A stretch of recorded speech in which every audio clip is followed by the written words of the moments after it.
Assalamualaikum warahmatullahi wabarakatuh. Alhamdulillahirabbil alamin wassalatu wassalamu ala asrofil anbiya'i wal mursalin Sayyidina Muhammadin wa ala alihi wa sahbihi ajma'in, amma ba'du. Alhamdulillah, kita bertemu lagi dalam pembelajaran pendidikan agama Islam dan budi pekerti.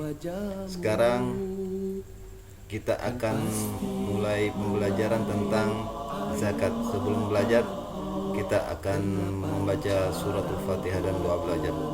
A'udzubillahi minasyaitonirrajim. Bismillahirrahmanirrahim.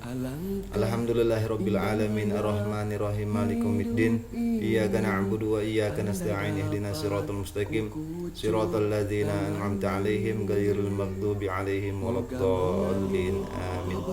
Rabbi zidni 'ilman warzuqni fahman birahmatika ya arhamar rahimin. Rabbi israh li sadri wa yassir li amri wahlul 'uqdatam min lisani yafqahu qawli. Rabbana atina fid dunya hasanah wa fil akhirati hasanah wa qina adzabannar. Amin. Setelah kita membaca doa, kita akan belajar materi tentang zakat. Yang sebelumnya kita telah belajar tentang hari kiamat. Sekarang kita belajar tentang zakat, aspek fikih. Sebelum belajar, kita mengetahui dulu tujuan belajar kita, yaitu kita belajar tentang pengertian zakat, dalil zakat, Al-Quran dan hadis Nabi, jenis-jenis zakat, syarat-syarat zakat, jenis-jenis harta zakat mal, orang yang berhak menerima zakat. Kita masuk ke pengertian zakat. Apa itu zakat? Arti zakat secara bahasa adalah menyucikan. Sedangkan menurut istilah, zakat fitrah adalah zakat yang wajib dikeluarkan setiap jiwa atau orang yang mukmin di bulan Ramadan, bulan puasa. Dalil zakat menurut Al-Quran dan hadis Nabi Muhammad SAW. A'udzubillahi minasyaitonirrajim. Bismillahirrahmanirrahim. Kita baca sama-sama. Khudz min amwalihim shadaqatan tutahhiruhum wa tuzakkihim biha wa sholli alaihim inna sholataka sakanun lahum wallahu sami'un alim. Yang artinya, ambillah zakat dari harta mereka guna membersihkan dan menyucikan mereka, dan berdoalah untuk mereka. Sesungguhnya doamu itu menumbuhkan ketentraman jiwa bagi mereka. Allah Maha mendengar lagi Maha mengetahui. Quran surat At-Taubah surat ke-9 ayat 103.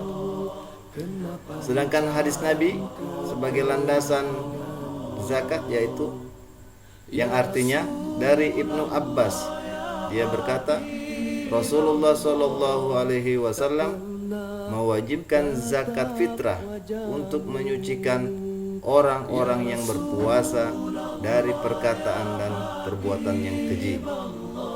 Jadi zakat ini untuk menyucikan orang-orang yang berpuasa, baik itu perkataan dan perbuatan yang keji. Sumber hadis riwayat Abu Daud dan Ibnu Majah. Sekarang kita mengetahui jenis-jenis zakat. Jenis-jenis zakat itu ada dua. Yang pertama, zakat fitrah, dan kedua, zakat mal. Kita masuk ke zakat pertama, yaitu zakat fitrah. Apa itu zakat fitrah? Zakat fitrah yaitu bahan yang dipakai untuk berzakat fitrah adalah bahan makanan pokok. Maksudnya bahan makanan pokok di sini apa yang sering kita biasa makan. Kalau makan beras, ya beras, nasi. Kalau makan jagung atau milu, ya milu. Berikut yang mempunyai sifat mengenyangkan, banyak ditanam orang dan tahan lama. Kalau orang yang lumrah di sini, khususnya di kota Manado, tetap pakai beras. karena dia masuk bahan makanan pokok, sifatnya mengenyangkan, ditanam orang dan tahan lama, beras. Berikut, besarnya zakat fitrah yang harus dikeluarkan setiap jiwa adalah 1 sok atau 3,1 liter atau sama dengan 2,5 kilo. Ini biasa orang pakai patokan 2,5 kilo. Kalau setiap mengeluarkan zakat per orang sebanyak 2,5 kilo. Berikut, indahnya hidup ini, andai dapat ku tatap wajahmu. syarat-syarat muzaki atau orang yang mengeluarkan zakat. Jadi muzaki itu artinya orang yang mengeluarkan zakat. Siapa yang mengeluarkan zakat? Pertama, orang yang beragama Islam. Cuma orang Islam yang mengeluarkan zakat. Yang kedua, mengalami kehidupan di bulan Ramadan. Dalam hal ini termasuk bayi yang sudah lahir sebelum matahari terbenam pada hari terakhir bulan Ramadan. Demikian juga seseorang yang meninggal sebelum matahari terbenam pada akhir bulan Ramadan. Keterangan ini menjelaskan orang yang mengeluarkan zakat, baik itu bayi maupun orang yang sebelum meninggal pada saat bulan Ramadan. Yang ketiga, mampu membayar zakat. Artinya, dia mempunyai kelebihan harta untuk mencukupi kebutuhan keluarganya pada saat hari raya Idul Fitri. Berikut rukun zakat fitrah. Apa rukun zakat fitrah itu? Pertama, niat, yang apabila diucapkan bacaan niatnya adalah nawaitu an ukhrija zakatal fitri an nafsi fardhon lillahi ta'ala, yang artinya saya berniat mengeluarkan zakat fitrah untuk diriku sendiri karena Allah Ta'ala. Rukun ya. Rukun yang kedua yaitu adanya muzaki, orang yang berzakat fitrah. Jadi harus ada orang yang berzakat fitrah. Ketiga, adanya mustahik. Apa itu mustahik? Yaitu orang yang menerima zakat fitrah. Yang keempat, adanya harta yang dipergunakan untuk berzakat fitrah. Yang keempat tadi langsung sebutkan tadi, contohnya beras untuk mengeluarkan zakat. Waktu zakat fitrah. Ada waktu takjil. Apa itu waktu takjil? Yaitu membayar zakat fitrah secara takjil, hukumnya diperbolehkan, yakni dilakukan sejak awal bulan Ramadan tiba hingga hari terakhir bulan Ramadan sebelum maghrib atau sebelum berbuka. Yang kedua, waktu wajib. Apa itu waktu wajib? Hukum wajib ini diperuntukkan bagi umat Islam yang membayar zakat fitrah semenjak matahari terbenam sholat maghrib sampai sebelum sholat subuh di akhir bulan Ramadan, di hari terakhir Ramadan ini, waktu wajib. Yang ketiga, waktu lebih utama atau lebih afdol, yaitu waktu lebih utama untuk membayar zakat fitrah bagi umat Islam adalah sejak selesai sholat subuh sampai sebelum pelaksanaan sholat Idul Fitri. Sholat Idul Fitri yang menjadi patokan adalah sholat Idul Fitri di tempat kita tinggal. Nah, ini agak susah ini, soalnya orang pada sibuk semua, akhirnya dikhawatirkan tidak dapat melaksanakan waktu yang utama ini. Jadi kebanyakan orang melaksanakan di waktu takjil atau di waktu wajib. Sekarang kita akan belajar tentang zakat mal. Apa itu zakat mal? Zakat mal adalah zakat atas harta yang dimiliki oleh seseorang. Jadi harta orang ini.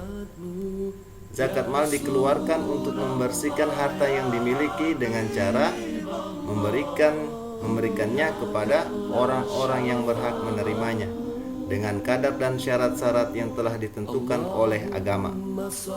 Hukum mengeluarkan zakat mal adalah wajib bagi orang yang sudah memenuhi syarat-syaratnya. Apa syarat-syaratnya itu? Adapun syarat-syarat muzaki atau orang yang berzakat, pertama, dia beragama Islam, merdeka atau tidak hamba sahaya. Ketiga, harta milik sempurna, tidak merupakan pinjaman pihak lain. Keempat, harta mencapai 1 nisab. Nisab itu adalah batas minimal jumlah harta sehingga wajib dikeluarkan zakatnya. Keempat, sudah 1 tahun dimiliki. Untuk jenis harta tertentu, hal ini tidak disyaratkan. Berikut harta yang wajib dizakatkan.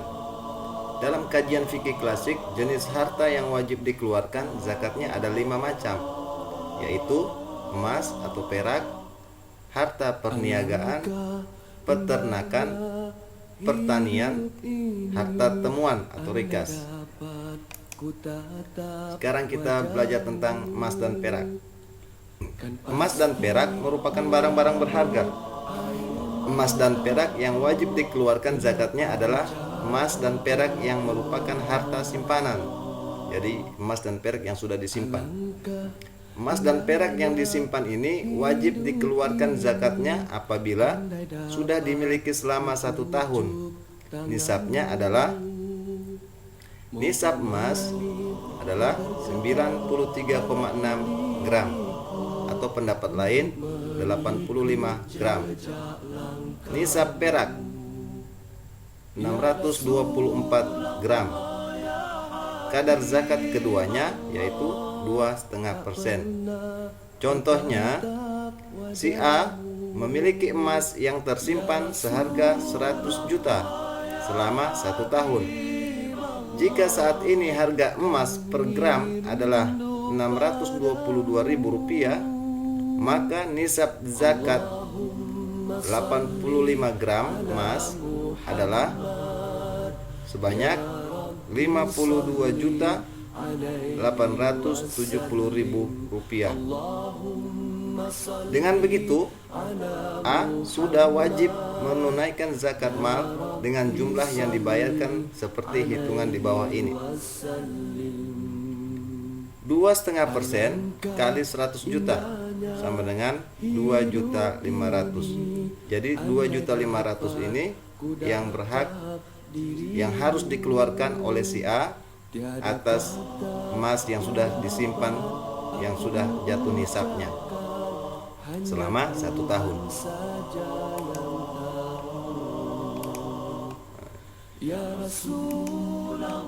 Berikut yang kedua, harta perniagaan. Harta perniagaan adalah harta yang diperdagangkan. Untuk harta jenis ini disyaratkan sudah setahun dan sudah mencapai 1 nisab. Nisab dihitung dari harta milik sempurna dan tidak termasuk pinjaman kepada pihak lain.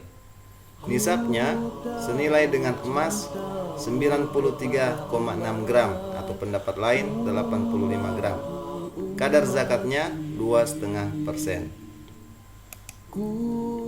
Jenis zakat mal yang ketiga yaitu peternakan atau binatang ternak atau piaraan yang harus dikeluarkan zakatnya adalah kambing atau domba, sapi atau kerbau, dan unta. Adapun perhitungan zakatnya sebagai berikut. Nah, ini ada tabel yang bisa dibaca dan coba dimengerti. Kambing, domba, jenis binatang ternak ya, sapi, kerbau, unta. Kalau kambing dan domba nisabnya per ekor, jika si A memiliki 40 sampai 120 ekor per tahun, kadar zakat yang dikeluarkan yaitu 1 ekor umur 2 tahun. Kita baca di atas saja ya. Jadi setiap bertambah 100 ekor kadar zakatnya ditambah 1 ekor, kelipatan 100. Kalau sapi dan atau kerbau, jika si A memiliki 30 sampai 39 ekor sapi atau kerbau, dia harus mengeluarkan 1 ekor umur 1 tahun. Setiap bertambah 30 ekor, kadar zakatnya ditambah 1 ekor. Jadi kalau sapi atau kerbau kelipatan 30, Kalau dia tambah 30, keluar lagi 1 ekor.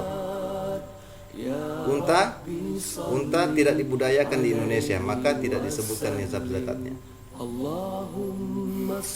Untuk peternakan selain yang disebutkan dalam tabel tersebut, seperti unggas dan budidaya perikanan, perhitungan zakatnya disamakan dengan harta perniagaan yang sudah tadi kita bahas.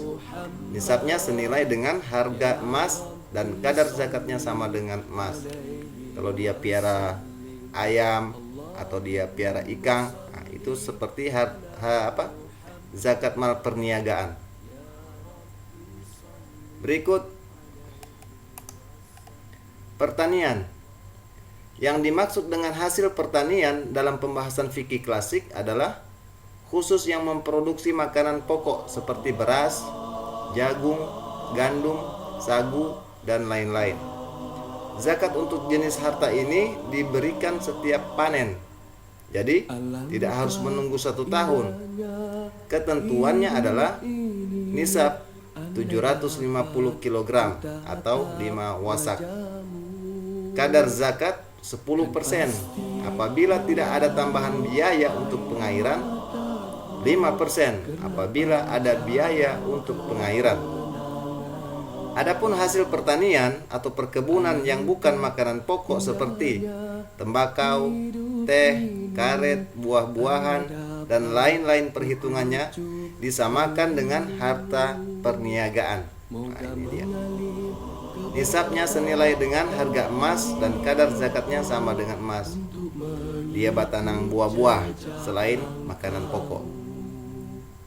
Yang kelima, harta temuan atau rikas. Harta rikas adalah harta terpendam yang ditemukan. Kalau orang Manado bilang harta karun. Harta itu sudah tidak bertuan lagi. Kalau seseorang menemukannya, harta itu menjadi haknya. Namun harus dikeluarkan zakatnya, yaitu 20%. Jika harta rikas ditemukan di Indonesia, kita harus mengikuti ketentuan hukum positif di Indonesia. Kalau yang dapat harta karun itu. Allahumma salli ala Muhammad ya Rabbi salli alaihi wasallim. Berikut zakat profesi. Zakat profesi dibahas tersendiri karena wacana mengenai zakat jenis ini masih tergolong baru. Para ulama salaf terdahulu tidak merumuskan adanya zakat profesi karena pada waktu mereka berijtihad tentang zakat belum ada profesi yang beragam seperti yang ada pada zaman modern ini. Jenis profesi seperti olahragawan, dokter, guru, dosen, wartawan, pengacara, artis, presenter, bintang iklan, dan lain-lain dapat mendatangkan pendapatan yang bisa sepadan dengan para pedagang, peternak, dan petani. Bahkan sangat mungkin pendapatan mereka lebih besar. Untuk itu, para ulama khalaf yang sekarang berijtihad bahwa pendapatan dari profesi itu juga harus dikeluarkan zakatnya dengan ketentuan nisabnya sama dengan emas dan kadar zakatnya 2,5%. Teknis pemberiannya bisa setahun, bisa setiap bulan, atau setiap saat mendapatkannya. Itu tentang zakat profesi. Orang yang berhak menerima zakat atau mustahik sesuai dengan firman Allah Subhanahu wa taala dalam Quran surat At-Taubah surat ke-9 ayat 60. Zakat disalurkan untuk 8 golongan. Kita baca sama-sama suratnya. A'udzubillahi minasyaitonirrajim. Bismillahirrahmanirrahim. Innamas shadaqatu lil fuqara'i wal masakini wal 'amilina 'alaiha wal mu'allafati qulubuhum wa fir riqabi wal gharimina wa fi sabilillahi wa ibnis sabil faridatan minallah wallahu alimun hakim. Yang artinya sesungguhnya Zakat itu hanyalah untuk orang-orang fakir, orang-orang miskin, amil zakat yang dilunakkan hatinya atau mu'alaf untuk memerdekakan hamba sahaya, untuk membebaskan orang yang berhutang untuk di jalan Allah Subhanahu wa taala, dan untuk orang yang sedang dalam perjalanan. Sebagai kewajiban dari Allah, Allah Maha mengetahui, Maha bijaksana. Quran surat At-Taubah surat ke-9 ayat 60. Dari penjelasan tersebut, zakat itu secara rinci diperuntukkan kepada fakir. Siapa fakir itu? Fakir ialah orang yang memiliki harta sangat sedikit, tidak mempunyai pekerjaan, dan tidak dapat memenuhi kebutuhan sehari-hari. Miskin ialah keadaan orang yang mempunyai sedikit harta dan penghasilan serta tidak dapat memenuhi kebutuhan sehari-hari.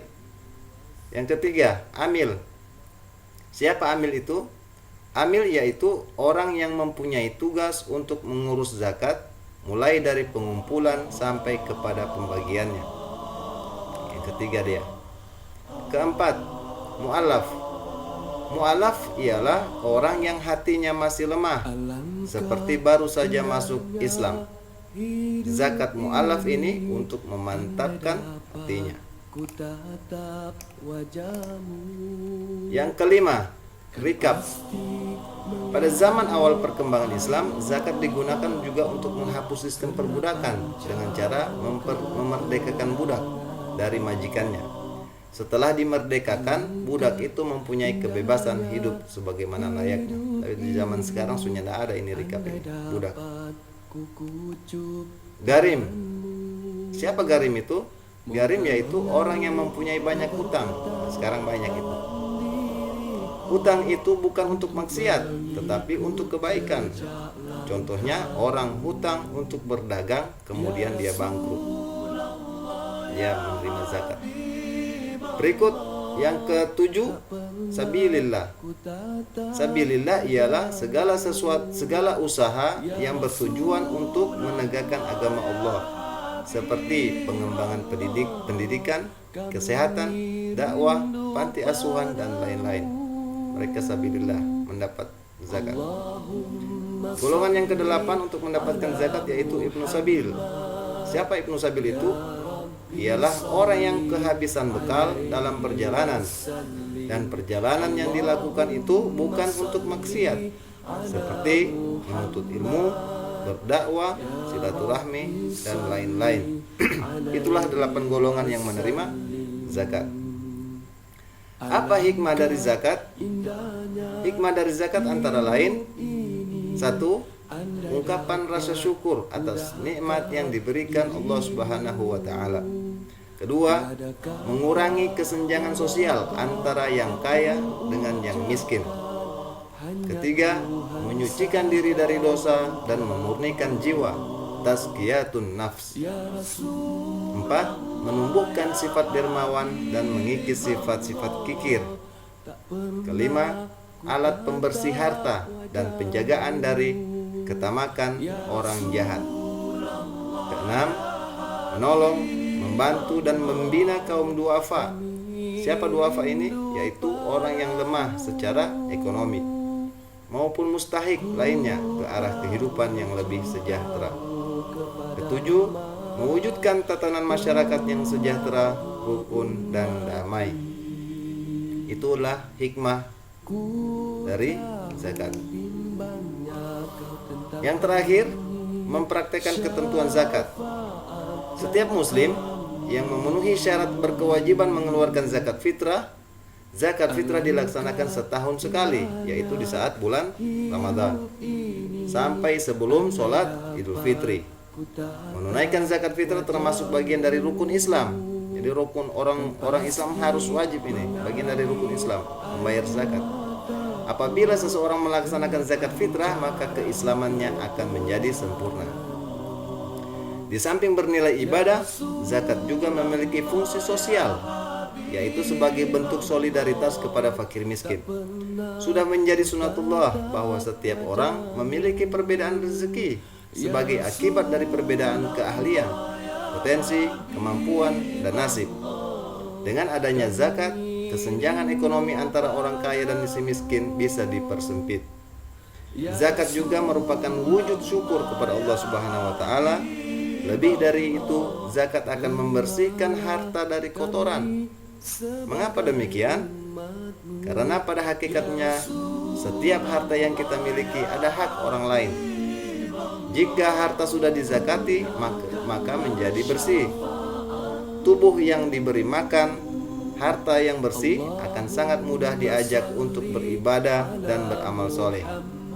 Sebaliknya, tubuh yang diberi makan, harta yang tidak bersih menjadi berat ketika diajak beribadah dan beramal soleh. Demikian pembelajaran kita tentang materi zakat. Semoga dapat bermanfaat. Semoga Allah Subhanahu wa taala menganugerahkan kita kemudahan dan memberikan kita makanan yang bersih dari segala macam kotoran. Insyaallah di bulan Ramadan, di saat berpuasa, kita akan membayar zakat sebagaimana kita yang pelajari pada saat ini. Demikian, semoga bermanfaat. Billahi taufiq wal hidayah. Wassalamualaikum warahmatullahi wabarakatuh.